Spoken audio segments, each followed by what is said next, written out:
La coagulación sanguínea es un sistema natural de protección que evita la pérdida de sangre que se produce como consecuencia de la rotura de un vaso sanguíneo.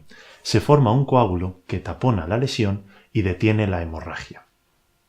La formación del coágulo se limita a la zona lesionada y su duración no es indefinida. Tras la reparación del vaso, el coágulo es eliminado.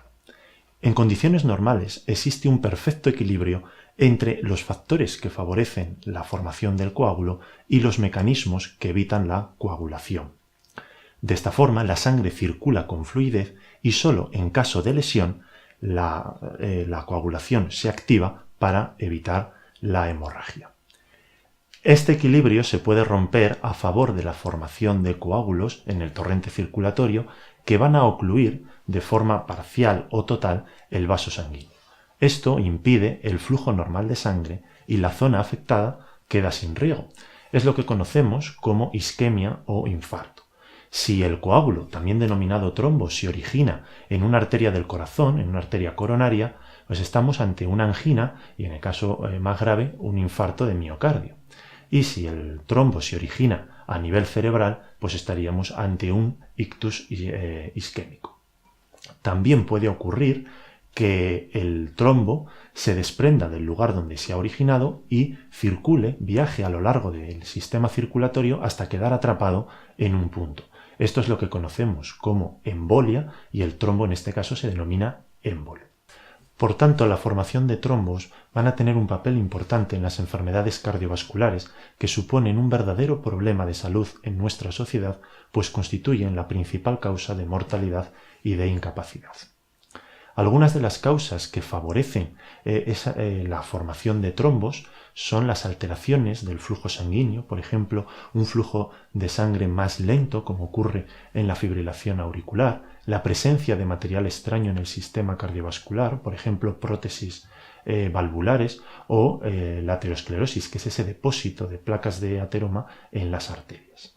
Existen distintas enfermedades o situaciones clínicas en las que se dan este tipo de alteraciones y por lo tanto hay una mayor predisposición a la formación de trombos, como son las arritmias, que son alteraciones del ritmo cardíaco, la presencia de prótesis valvulares mecánicas en el corazón, determinadas enfermedades hereditarias de la sangre, etc. Cabe destacar la fibrilación auricular, que es una arritmia, es una alteración del ritmo cardíaco en el que las aurículas no se contraen con normalidad. La pérdida de contractilidad auricular produce un enlentecimiento de la sangre que va a favorecer la formación de trombos y estos pueden circular por el sistema cardiovascular hasta quedar atrapados en un punto y dar una embolia, dando lugar, por ejemplo, al ictus isquémico. Para evitar esta mayor predisposición a la formación de trombos se recurre a la anticoagulación. Para ello se emplean fármacos que interfieren en alguno de los procesos que conducen a la formación del coágulo. Se trata de un tratamiento preventivo, no curativo, por lo que en general el paciente anticoagulado va a ser un paciente crónico. La anticoagulación va a reducir el riesgo de formación de trombos, pero también va a aumentar el riesgo de hemorragia. Por eso es un tratamiento complejo, dado que se debe conseguir un nivel de coagulación lo suficientemente bajo como para evitar la formación de trombos, pero sin aumentar mucho el riesgo de hemorragia. Y es también un tratamiento complejo porque son muchos los factores que van a interferir en el nivel de coagulación, como son el tipo de fármaco, la alimentación, otras enfermedades que padezca el paciente, el grado de cumplimiento del tratamiento por parte del paciente, etc. Por eso es importante que el paciente tome un papel activo en su tratamiento. Es deseable que el paciente anticoagulado conozca su enfermedad, qué fármacos le han sido prescritos, por qué está anticoagulado, qué supone el estar anticoagulado, qué precauciones debe tener, qué signos o síntomas alertan de que el tratamiento no está yendo bien, si debe hacerse controles y cada cuánto tiempo, cómo debe actuar ante un cambio de anticoagulante, ante una intervención quirúrgica, etc.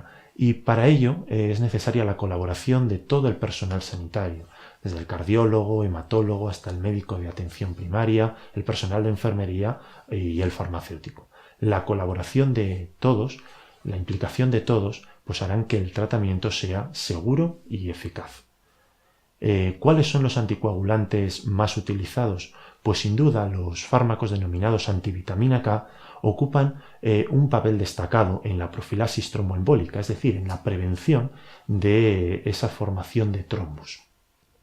En este grupo encontramos uno de los fármacos más utilizados en la profilaxis de tromboembólica y más conocidos por los pacientes, que es el acenocumarol, que su nombre comercial es el Sintron.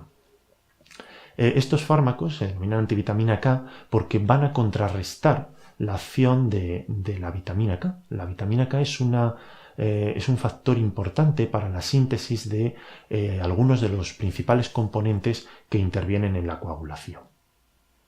El uso de Sintron es muy extendido y se lleva utilizando desde hace muchos años, pero tiene ciertos inconvenientes. Uno de ellos es que tiene un margen terapéutico estrecho, es decir, podemos pasar de una dosis eficaz y segura a una dosis tóxica y que aumente el riesgo de hemorragia, o bien a una dosis ineficaz que no protege frente a esa formación de trombos y por lo tanto el objetivo que teníamos.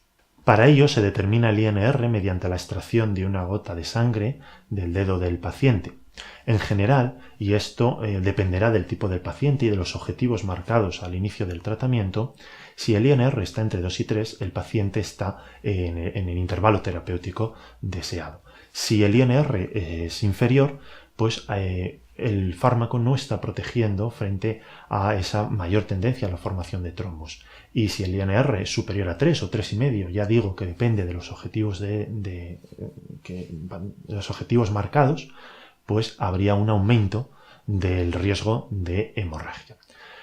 Por eso, si el INR no es el adecuado, pues se cambia la dosificación. Y, como digo, estos controles se deben hacer de forma periódica. Otro de los inconvenientes que presenta Sintron es las múltiples interacciones con medicamentos y alimentos. Por eso el paciente nunca debe empezar a tomar un medicamento por su cuenta, siempre debe ser bajo estrecho control médico. En cuanto a la alimentación, es verdad que existen muchos alimentos ricos en vitamina K que pueden contrarrestar el efecto de acenocumarol. En este sentido, el paciente no se debe obsesionar con la dieta ni dejar de tomar esos alimentos ricos en vitamina K. Simplemente con llevar una dieta variada y sobre todo sin grandes cambios es suficiente. También otro de los inconvenientes de Sintron es que el efecto máximo se tarda en alcanzar unos días. ¿Esto qué significa? Que al iniciar un tratamiento o al reiniciarlo tras una interrupción por algún motivo, por ejemplo por una intervención quirúrgica, el paciente debe simultanear la toma de Sintron con otro anticoagulante, generalmente con heparina, que es un anticoagulante de administración subcutánea, y hasta conseguir el INR objetivo. Entonces ya solo continuaría con Sintron.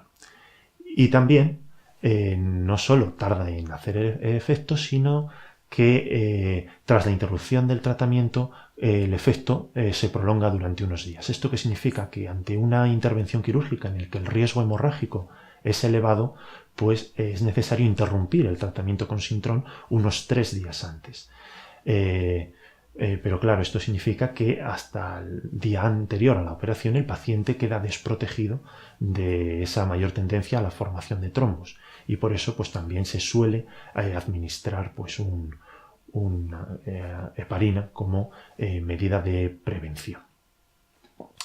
En los últimos años se ha desarrollado una nueva generación de anticoagulantes que presentan ciertas ventajas frente a los antivitamina K, frente a Sintron, pero no están exentos de inconvenientes.